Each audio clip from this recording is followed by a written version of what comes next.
Friends, कैसे आप सभी? आशा कर रहा हूँ कि आप सभी लोग ठीक होंगे। फ्रेंड्स, आज का ये जो सेशन होने वाला है काफ़ी इंपॉर्टेंट सेशन होने वाला है, क्योंकि आज इस वीडियो में हम लोग देखेंगे बिहार डीएलएड विज्ञान मैराथन क्लास नंबर 2 को हम लोग कवर करेंगे। इससे पहले जो है क्लास नंबर 1 को कवर कराया जा चुका है। अगर आप नहीं देखे हैं तो वीडियो का लिंक डिस्क्रिप्शन बॉक्स में मिल जाएगा, या फिर प्लेलिस्ट से जाकर अवश्य देख लीजिएगा। ये जो सेशन है काफ़ी इम्पोर्टेंट होने वाला है, और टॉपिक वाइज हम लोग प्रश्नों को कवर कर रहे थे, जिसमें जो है अगली टॉपिक में हम लोग यांत्रिकी से संबंधित महत्वपूर्ण प्रश्न को कवर किए थे। और इस वीडियो में हम लोग प्रकाश यानी लाइट से संबंधित महत्वपूर्ण 105 महत्वपूर्ण प्रश्न को कवर करेंगे। तो ये वीडियो जो है मैराथन होने वाला है, इसलिए वीडियो को जो है लाइक कर दीजिएगा, और चैनल पर अगर पहली बार विजिट करें चैनल को सब्सक्राइब कर लीजिएगा। ध्यान दीजिएगा, इसका पीडीएफ हमारे टेलीग्राम चैनल पर मिलेगा, और इसका लिंक जो है हमारे डिस्क्रिप्शन बॉक्स में दे दिया गया है। तो आइए शुरू करते हैं। फर्स्ट क्वेश्चन दिया गया है, प्रकाश छोटे छोटे कणों से मिलकर बना है, जिसे कहते हैं, तो ये फोटोन कहते हैं, यानी ऑप्शन हो जाएगा डी, राइट आंसर हो जाएगा। नेक्स्ट प्रश्न दिया गया है, प्रकाश तरंग किस प्रकार की तरंग है, तो ये अनुप्रस्थ तरंग है, यानी ऑप्शन हो जाएगा ए। इससे बाहर जो है लाइट से प्रश्न आएंगे तो एक भी प्रश्न आपके नहीं छूटेंगे। नेक्स्ट प्रश्न दिया गया है, प्रकाश का तरंग सिद्धांत किसके द्वारा प्रतिपादित किया गया था, तो ये हाइगेंस के द्वारा, यानी ऑप्शन हो जाएगा बी, राइट आंसर हो जाएगा। नेक्स्ट सवाल दिया गया है, निम्नलिखित में से किस घटना के आधार पर प्रकाश तरंगों के अनुप्रस्थ होने की पुष्टि होती है, तो ये ध्रुवण की घटना के आधार पर, यानी ऑप्शन हो जाएगा सी, राइट आंसर हो जाएगा। अगला सवाल दिया गया है, प्रकाश एक प्रकार की विद्युत चुंबकीय तरंग है, यह सर्वप्रथम किसने कहा था, तो ये मैक्सवेल ने कहा था, यानी ऑप्शन हो जाएगा सी, राइट आंसर हो जाएगा। अगला प्रश्न दिया गया है, किसने सर्वप्रथम यह दिखलाया कि प्रकाश तरंगों का विवर्तन होता है, तो ग्रोमाल्डी ने, यानी ऑप्शन हो जाएगा ए, राइट आंसर हो जाएगा। नेक्स्ट प्रश्न देख लीजिए। अगला सवाल दिया गया है, प्रकाश विद्युत प्रभाव का प्रतिपादन किसने किया था, तो ये आइंस्टीन ने किया था, यानी ऑप्शन हो जाएगा सी, राइट आंसर हो जाएगा। ध्यान दीजिएगा, एक हमारा सेकंड चैनल है जो कि एग्ज़ाम ओरिजिन के नाम से है, उसको जो है उसका लिंक डिस्क्रिप्शन बॉक्स में दे दिया गया है, या फिर फ्यूचर चैनल के रूप में हमने ऐड कर दिया है, उसको भी आप लोग सब्सक्राइब कर लीजिएगा। तो आइए हम लोग देखते हैं 8 नंबर सवाल। निम्नलिखित में से किस घटना कौन सी घटना प्रकाश और ध्वनि दोनों में घटित नहीं होती है, तो ये ध्रुवण की घटना, यानी ऑप्शन हो जाएगा बी, राइट आंसर हो जाएगा। अगला सवाल दिया गया है, प्रकाश के चिकने पृष्ठ से टकराकर वापस लौटने की घटना को क्या कहते हैं, तो परावर्तन कहते हैं, यानी प्रकाश का परावर्तन कहते हैं, यानी ऑप्शन हो जाएगा बी, राइट आंसर हो जाएगा। अगला सवाल दिया गया है, प्रकाश में ध्रुवण की घटना से यह सिद्ध होता है कि प्रकाश तरंगे हैं, तो ये अनुप्रस्थ तरंगे हैं, यानी ऑप्शन हो जाएगा सी, राइट आंसर हो जाएगा। अगला सवाल दिया गया है, प्रकाश का वेग सर्वप्रथम किसने ज्ञात किया था, तो ये रोमर ने, यानी ऑप्शन हो जाएगा सी। नेक्स्ट दिया गया है, प्रकाश का वेग अधिकतम होता है, तो ये निर्वात में होता है, कितना होता है, तो 3 × 10⁸ मीटर प्रति सेकंड होता है, यानी ऑप्शन हो जाएगा यहाँ से बी, राइट आंसर हो जाएगा। अगला सवाल दिया गया है यहाँ से, जल, कांच व हीरे में प्रकाश की चाल निम्न क्रम में होती है, तो ये जल ग्रेटर देन कांच ग्रेटर देन हीरा। अगला सवाल दिया गया है, चंद्रमा से पृथ्वी तक आने में प्रकाश को लगभग कितना समय लगता है, तो ये 1.3 सेकंड लगता है, या 1.28 सेकंड लगता है, यानी ऑप्शन हो जाएगा सी, राइट आंसर हो जाएगा। नेक्स्ट प्रश्न यहाँ से दिया गया है, सूर्य के प्रकाश को धरती की सतह पर पहुँचने में लगने वाला समय है लगभग, तो यहाँ पर जो राइट आंसर हो जाएगा सी, 8.18 मिनट हो जाएगा। नेक्स्ट प्रश्न दिया गया है, प्रकाश की गति होती है, तो प्रकाश की चाल जो है अभी हमने बताया 3 × 10⁸ मीटर प्रति सेकंड होती है, यानी 3 लाख किलोमीटर प्रति घंटा। नेक्स्ट दिया गया है, सूर्य ग्रहण के समय सूर्य का कौन सा भाग दिखाई पड़ता है, तो ये किरीट यानी कोरोना दिखाई पड़ता है। अगला सवाल दिया गया है, पूर्ण सूर्य ग्रहण का अधिकतम समय होता है, तो ये 460 सेकेंड होता है, यानी ऑप्शन हो जाएगा बी, राइट आंसर हो जाएगा। नेक्स्ट सवाल दिया गया है, सूर्य ग्रहण तब होता है जब चंद्रमा बीच में होता है, यानी ऑप्शन हो जाएगा ए, राइट आंसर हो जाएगा। नेक्स्ट दिया गया है यहाँ से 20 नंबर, चंद्र ग्रहण घटित होता है, तो ये पूर्णिमा का दिन। सूर्य ग्रहण घटित होता है, तो ये प्रतिपदा यानी अमावस्या के दिन। नेक्स्ट दिया गया है यहाँ से 22 नंबर, पानी से भरे किसी बर्तन में पड़ा एक सिक्का डैश के कारण उठा हुआ प्रतीत होता है, तो ये प्रकाश के अपवर्तन के कारण। नेक्स्ट है, जल के अंदर पड़ी हुई मछली जिस कारण से अपनी वास्तविक गहराई से ऊपर उठी हुई दिखाई पड़ती है, तो ये प्रकाश के अपवर्तन के कारण ही दिखाई देती है। नेक्स्ट दिया गया है किस गुणधर्म के कारण पानी से भरे बर्तन में डुबोई गई छड़ी मुड़ी दिखाई पड़ती है, तो ये भी अपवर्तन के कारण, यानी ऑप्शन हो जाएगा सी राइट आंसर हो जाएगा। नेक्स्ट सवाल दिया गया है जब प्रकाश की किरण विरल माध्यम से सघन माध्यम में जाती है तो वह अभिलंब की ओर झुक जाती है, और सघन से विरल में जाएगी तो अभिलंब से दूर हट जाएगी। नेक्स्ट दिया गया है पूर्ण आंतरिक परावर्तन होता है जब प्रकाश हीरे से कांच में जाती है, यानी ऑप्शन हो जाएगा ए। नेक्स्ट दिया गया है इंद्रधनुष बनने का कारण क्या है, तो यहाँ पर ए हो जाएगा वायुमंडल में सूर्य की किरणों का जल बूंदों के द्वारा अपवर्तन। नेक्स्ट प्रश्न दिया गया है मृग तृष्णा यानी मृग मरीचिका यानी मिराज बनने का उदाहरण है, तो मिराज का उदाहरण जो है पूर्ण आंतरिक परावर्तन है, यानी ऑप्शन हो जाएगा बी राइट आंसर हो जाएगा। नेक्स्ट दिया गया है पेट अथवा शरीर के अन्य आंतरिक अंगों के अन्वेषण के लिए प्रयुक्त तकनीक एंडोस्कोपी आधारित है, तो ये पूर्ण आंतरिक परावर्तन की घटना पर आधारित है। नेक्स्ट है यहाँ से प्रकाशिक तंतु जो है वो पूर्ण आंतरिक परावर्तन के सिद्धांत पर कार्य करता है। नेक्स्ट है यहाँ से सूर्य से प्रकाश का आंतरिक परावर्तन हो सकता है यदि प्रकाश कांच से वायु में जाए। अगला दिया गया है चटका हुआ कांच चटकीला प्रतीत होता है, क्यों होता है, तो ये पूर्ण आंतरिक परावर्तन के कारण होता है। नेक्स्ट दिया गया है इंद्रधनुष में कुल कितने रंग होते हैं, तो रेनबो में जो है वो 7 कलर होते हैं। नेक्स्ट दिया गया है आकाश का रंग जो है नीला प्रतीत होता है, तो प्रकीर्णन के कारण, यानी ऑप्शन हो जाएगा सी। नेक्स्ट है वायुमंडल में प्रकाश का विसरण का कारण है, तो ये जो धूल कण है, यानी ऑप्शन हो जाएगा बी।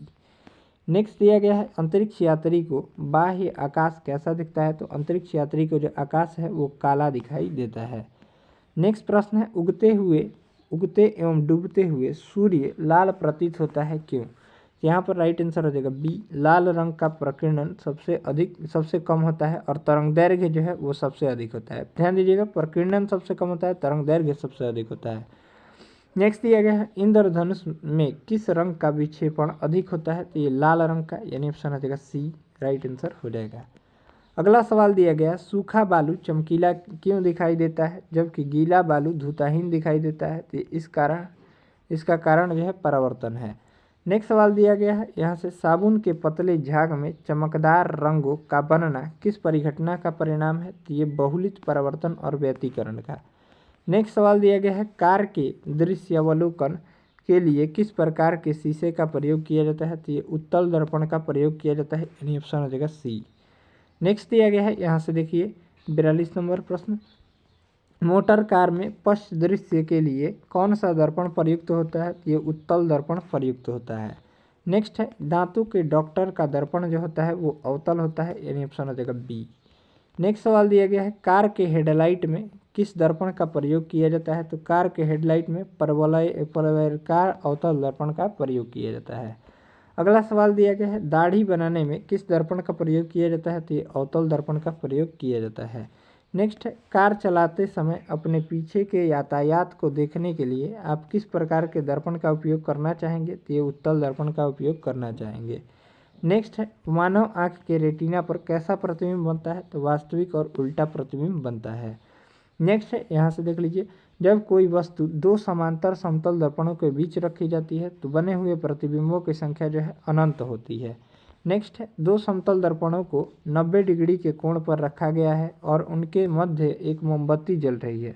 दर्पण में मोमबत्ती के कितने प्रतिबिंब बनेंगे, तो ये 3 प्रतिबिंब बनेंगे।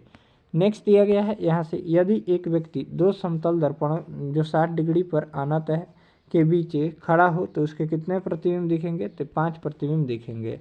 नेक्स्ट दिया गया है अभिसारी लेंस वह होता है जिसमें किरणें एकत्रित होती है। नेक्स्ट दिया गया है अपसारी लेंस वह होता है जिसमें किरणें फैलती है। नेक्स्ट दिया गया है वायु का बुलबुला जल में व्यवहार करता है तो अवतल लेंस की भांति व्यवहार करता है। नेक्स्ट दिया गया है 54 नंबर सवाल जल के अंदर वायु का बुलबुला व्यवहार करता है तो अपसारी लेंस जैसा यानी अवतल लेंस जैसा। नेक्स्ट दिया गया है लेंस की क्षमता का सही मात्रक जो है वो डायोप्टर होता है या प्रति मीटर भी होता है। नेक्स्ट दिया गया है यहाँ से 56 नंबर धूप के चश्मे की क्षमता जो होती है वो 0 डायोप्टर होती है, यानी ऑप्शन हो जाएगा ए राइट आंसर हो जाएगा। अगला सवाल दिया गया है एक उत्तल लेंस को जब पानी में डुबाया जाता है तो उसकी क्षमता जो है घट जाती है। नेक्स्ट है प्रिज्म से गुजरने पर सूर्य के प्रकाश की किरणें विभिन्न रंगों में विभक्त हो जाती है, क्यों, तो राइट आंसर हो जाएगा डी डी यानी हो जाएगा विभिन्न रंगों की किरणों का विचलन भिन्न भिन्न होता है। नेक्स्ट प्रश्न दिया गया है श्वेत प्रकाश कितने रंगों से मेल से बना होता है? ये 7 रंगों के मेल से बना होता है। नेक्स्ट है श्वेत प्रकाश जब प्रिज्म से होकर गुजरता है तो जो वर्ण सबसे अधिक विचलित होता है वो है तो बैगनी वर्ण, यानी ऑप्शन हो जाएगा बी। नेक्स्ट दिया गया है यहाँ से श्वेत प्रकाश जब प्रिज्म से होकर गुजरता है तो जो वर्ण सबसे कम विचलित होता है वो लाल वर्ण है, यानी ऑप्शन हो जाएगा ए। नेक्स्ट सवाल दिया गया है प्राथमिक रंग कौन कौन से हैं? तो लाल, हरा और नीला। इसको याद करने का ट्रिक जो है लाल ल ह न है, यानी ल से हो जाएगा लाल, ह से हो जाएगा हरा, और देखिए हरा हो जाएगा, और न से हो जाएगा नीला, यानी ल ह न करके आप याद कर सकते हैं। ल से हो जाएगा लाल, और ह से हो जाएगा हरा, और न से हो जाएगा नीला, यानी लाल, हरा और नीला। नेक्स्ट दिया गया है यहाँ से प्रकाश के वर्ण क्रम में कितने निम्न में से किसका तरंग दैर्घ्य न्यूनतम होता है? तो बैंगनी रंग का। नेक्स्ट दिया गया है निम्नलिखित में किस तरंग दैर्घ्य अधिकतम होता है? तो अभी हमने बताया लाल रंग का, और इसका प्रकीर्णन जो है सबसे कम होता है। नेक्स्ट दिया गया है यदि किसी कमरे में हरा विद्युत बल्ब लगा हो तो लाल वस्त्र दिखाई देगा, तो ये काले रंग का दिखाई देगा। नेक्स्ट प्रश्न दिया गया है लाल कांच को अधिक ताप पर गर्म करने पर वह दिखाई देगा, तो ये हरा रंग का दिखाई देता है। नेक्स्ट दिया गया है प्रकाश का रंग निश्चित होता है तो तरंग दैर्घ्य द्वारा, यानी ऑप्शन हो जाएगा सी। नेक्स्ट प्रश्न दिया गया है सूर्य की किरणों में कितने रंग होते हैं? तो ये 7 रंग होते हैं, यानी ऑप्शन हो जाएगा सी। नेक्स्ट सवाल है यहाँ से देख लीजिए यदि वायुमंडल न हो तो पृथ्वी से आकाश किस रंग दिखाई देगा? तो ये काला रंग का दिखाई देगा, यानी ऑप्शन हो जाएगा ए। आगे सवाल दिया गया है 70 नंबर जब प्रकाश के लाल, हरा व नीले रंगों का समान अनुपात में मिलाया जाए तो परिणामी रंग होगा, तो ये सफ़ेद रंग हो जाएगा। नेक्स्ट सवाल दिया गया है यहाँ से 71 नंबर फोटोग्राफी कैमरे में कौन सा भाग आँख के रेटिना की तरह कार्य करता है? तो ये जो कार्य करता है फिल्म कार्य करता है, यानी ऑप्शन हो जाएगा डी।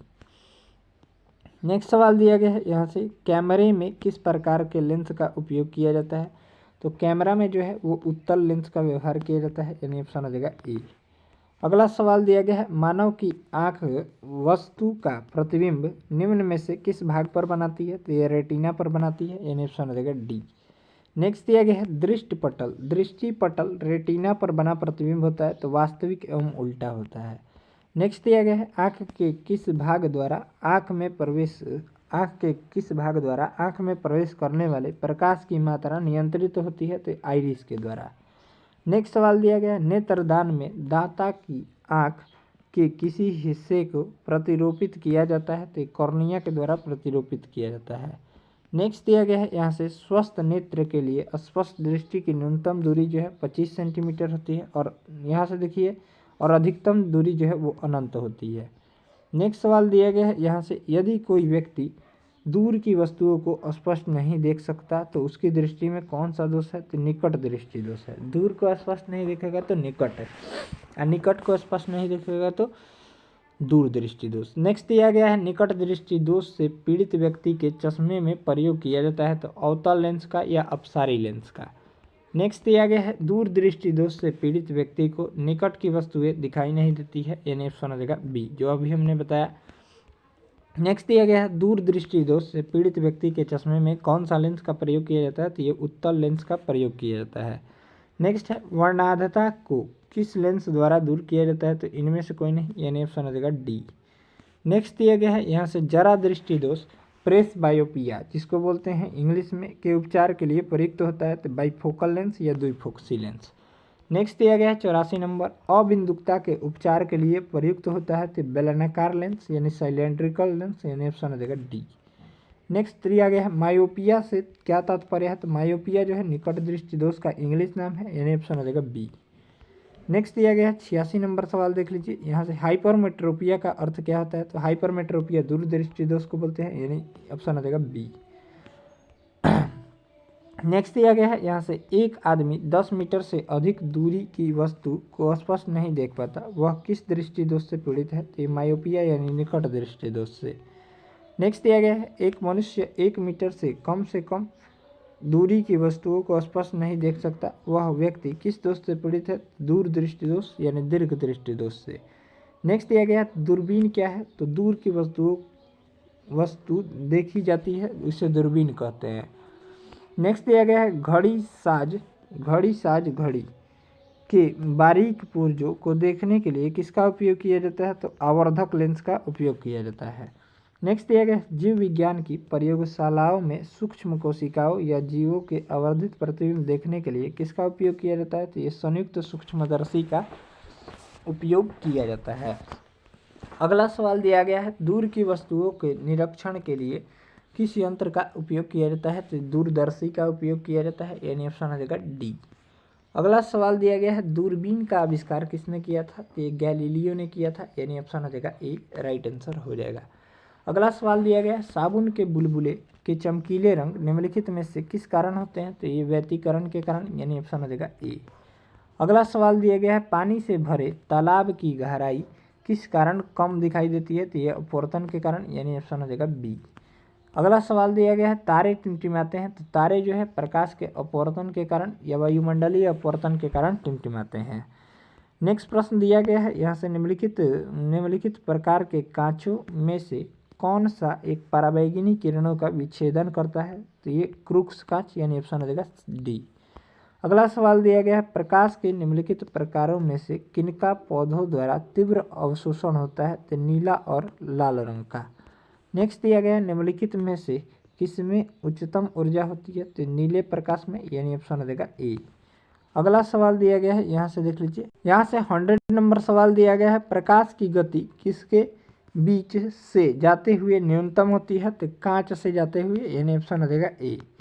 नेक्स्ट दिया गया है यहाँ से किसी तारे के रंग से पता चलता है उसके ताप का, यानी ऑप्शन हो जाएगा सी। नेक्स्ट दिया गया है यहाँ से आइंस्टीन के समीकरण E बराबर mc² समीकरण में c घोतक है, तो ये प्रकाश की चाल का, यानी प्रकाश के वेग का। नेक्स्ट यहाँ से देख लीजिए 103 नंबर सोडियम वाष्प लैंप प्रायः सड़क प्रकाश के लिए प्रयुक्त होता है क्योंकि? तो इसका राइट आंसर हो जाएगा डी, ये चमकदार रोशनी देता है। नेक्स्ट दिया गया है पीले रंग का पूरक रंग कौन सा है? तो ये पीला रंग का पूरक रंग जो है नीला हो जाएगा। अगला दिया गया है अंतर्दर्शी क्या है? तो अंतर्दर्शी यह आहार नाल के भीतर देखने के लिए प्रयुक्त एक प्रकाशिक यंत्र है, यानी ऑप्शन हो जाएगा ए। यहाँ पर इसका आंसर दिया गया है, आप सभी लोग मिला सकते हैं। तो इस वीडियो में हम लोग विज्ञान के मैराथन क्लास को कवर किए हैं। मिलते हैं नेक्स्ट वीडियो में, तब तक के लिए जय हिंद जय भारत। नेक्स्ट टॉपिक के साथ बिहार डीएलएड से संबंधित तैयारी करने के लिए और सभी एग्जाम की तैयारी करने के लिए चैनल को सब्सक्राइब कर लीजिएगा और नीचे जो सेकंड चैनल दिया गया है उसे भी सब्सक्राइब कर लीजिएगा। मिलते हैं नेक्स्ट वीडियो में, तब तक के लिए जय हिंद जय भारत।